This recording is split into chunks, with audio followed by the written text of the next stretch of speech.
بسم اللہ الرحمن الرحیم۔ السلام علیکم معزز ناظرین، آپ دیکھ رہے ہیں SRM نیوز چینل۔ ہم آپ کو اپنے چینل میں خوش آمدید کہتے ہیں۔ اس سے پہلے کہ ہم نیوز بلٹن کا آغاز کریں، آپ سے التجا ہے کہ آپ ہمارے چینل کو سبسکرائب کریں، لائک کریں اور گھنٹی کو پریس کریں تاکہ ہماری آنے والی تمام ویڈیو آپ تک پہنچتی رہیں۔ تو آئیے چلتے ہیں نیوز بلٹن کی طرف۔ ممتاز مذہبی اور روحانی پیشوا اور دربار عالیہ عیدگاہ شریف کے سجادہ نشین پیر محمد نقیب الرحمان نے کہا ہے کہ میڈیا اور اس سے وابستہ افراد معاشرے کی آنکھ ہوتے ہیں، ذرائع ابلاغ اور قومیں ایک ساتھ ترقی کرتی یا تنزلی میں جاتی ہیں۔ انہوں نے ان خیالات کا اظہار پاکستان ڈیجیٹل میڈیا جرنلسٹ ایسوسی ایشن کے نمائندہ وفد سے بات چیت کرتے ہوئے کہی۔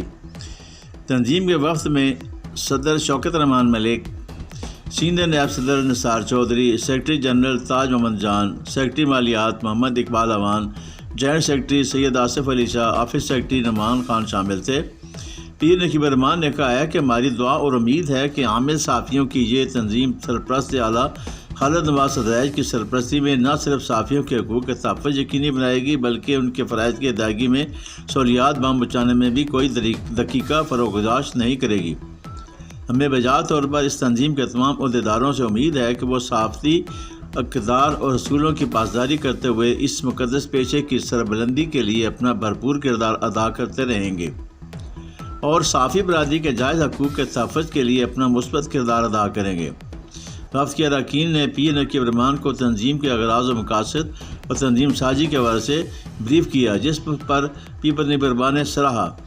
انہوں نے تنظیم کی کامیابی کے بالخصوص اور تمام صحافیوں کی روحانی اور جسمانی صحت، خیر و برکت، منصبی فرائض کی بہترین ادائیگی کے لیے خصوصی دعا کرائی اور تنظیم کی رجسٹریشن مکمل ہونے پر تمام عہدیداروں کو مبارکباد دی۔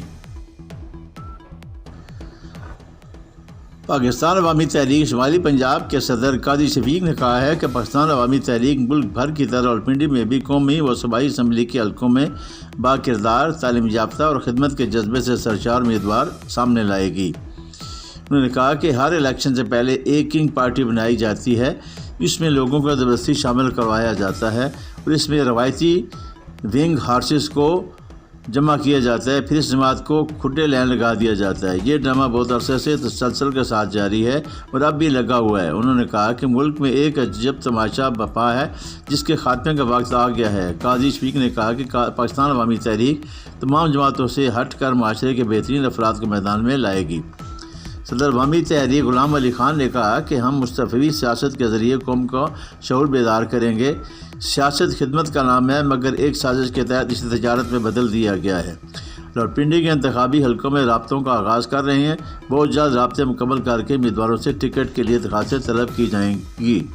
وہ گزشتہ روز عوامی تحریک الیکشن 2024 کے سلسلے میں منعقدہ اجلاس میں گفتگو کر رہے تھے۔ اجلاس میں سیکرٹری مالیات شمالی پنجاب بابر حسین، ضلعی جنرل سیکرٹری سعید راجہ، آرگنائزر سردار نسیم انجم، ڈپٹی جنرل سیکرٹری راجہ محمد امجد عباسی، فائنانس سیکرٹری راجہ خالد، نائب صدر ڈاکٹر بدی الزمان نے بھی خطاب کیا۔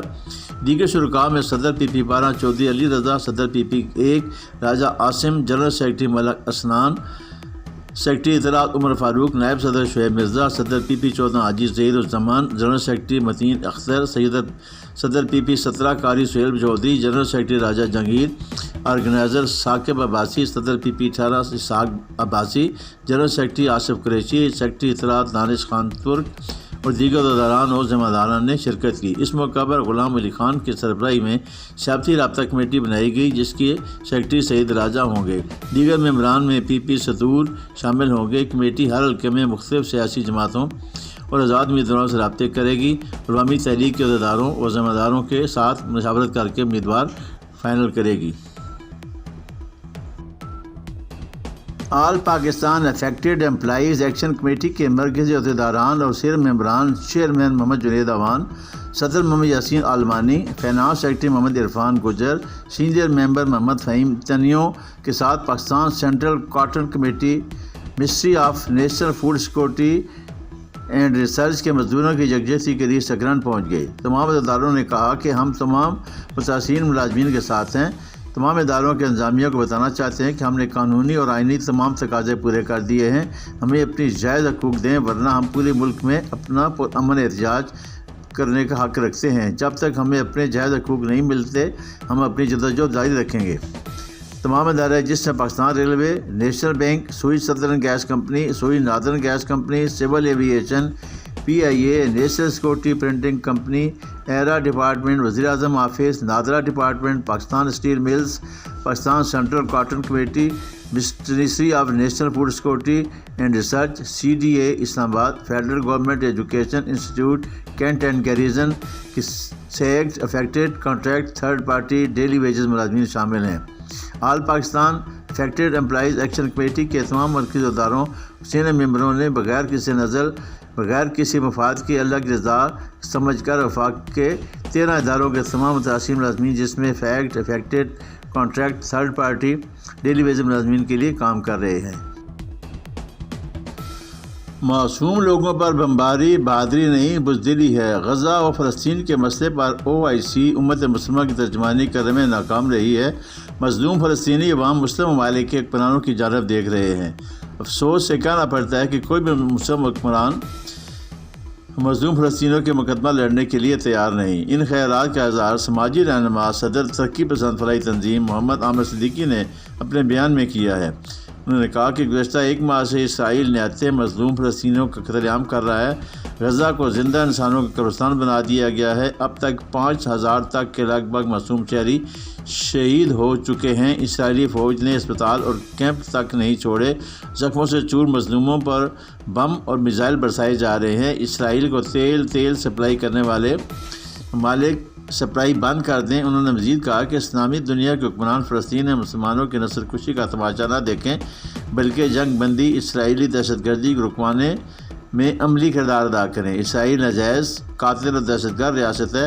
برطانیہ و امریکہ کی سرپرستی میں اسرائیل فلسطینیوں کی نسل کشی و دہشت گردی کر رہا ہے۔ فلسطینیوں کی مدد کے لیے آگے بڑھا جائے۔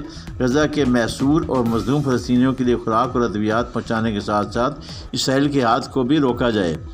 اسرائیل صرف بیانات اور مطالبات سے پیچھے نہیں ہٹے گا۔ عالمی استعماری قوتوں کے مکروہ عزائم اب کھل کر سامنے آ چکے ہیں۔ اقوام عالم غزہ کے مظلوموں کی جانب سے مسلسل چشم پوشی کر رہی ہے۔ ان کی خاموشی سے یا اسرائیلی حمایت سے انسانیت کا تزدید اور مجرمانہ غفلت ہے۔ اسلامی ممالک کے سربراہان مملکت اسرائیلی کے خلاف ڈٹ کر سیسا پڑائی ہوئی دیوار بن جائیں۔ کمشنر راولپنڈی ڈویژن لیاقت علی چٹھا نے الصبا شہر کے مختلف علاقوں کا دورہ کیا۔ انہوں نے محمدی چوک، خیبان سر سید، پگواڑی اور ایب بلاک سر ٹاؤن کا دورہ کیا۔ انہوں نے ان علاقوں صفائی کی صورتحال کا تفصیلی جائزہ لیا۔ اس موقع پر chairman Rawalpindi waste management company Saqib Rafiq, CEO Rana Sajid Safdar اور دیگر افسران بھی ان کے ہمراہ تھے۔ کمشنر راولپنڈی نے اس موقع پر گفتگو کرتے ہوئے کہا کہ صاف ماحول ہم سب کی ضرورت اور صفائی کو یقینی بنانا ہم سب کا فرض ہے۔ صفائی کے حوالے سے کوئی بھی غفلت ناقابل برداشت ہے۔ بہترین صفائی کے انتظامات سے اسموگ سے بچا جا سکتا ہے۔ کمشنر راولپنڈی نے ہدایت کی کہ RWMC کے حکام ورکرز کی حاضری پر کڑی نظر رکھیں۔ کمشنر راولپنڈی سے UCs، ویسٹ مینجمنٹ کمیٹیوں کے نمائندوں نے بھی ملاقات کی۔ کمشنر راولپنڈی نے ان سے صفائی کے حوالے سے RWMC کی کارکردگی سے متعلق دریافت کیا۔ UC کمیٹی نمائندگان نے صفائی کی صورتحال کو تسلی بخش قرار دیتے ہوئے مزید بہتری کے لیے اپنی تجاویز پیش کیں۔ کمشنر راولپنڈی نے کہا کہ یونین کونسل کی سطح پر صفائی کی مانیٹرنگ کے لیے بنائی جانے والی کمیٹیاں شہر کی صفائی میں مددگار ثابت ہو رہی ہیں۔ مانیٹرنگ کمیٹیاں شہریوں کے ساتھ مل کر شہر کی صفائی کو مزید بہتر کریں۔ ہم سب مل کر راولپنڈی کو زیرو ویسٹ شہر بنائیں گے۔ کمشنر راولپنڈی نے صفائی مہم کامیابی سے جاری رکھنے پر RWMC کے حکام ورکرز کی کارکردگی کو سراہا۔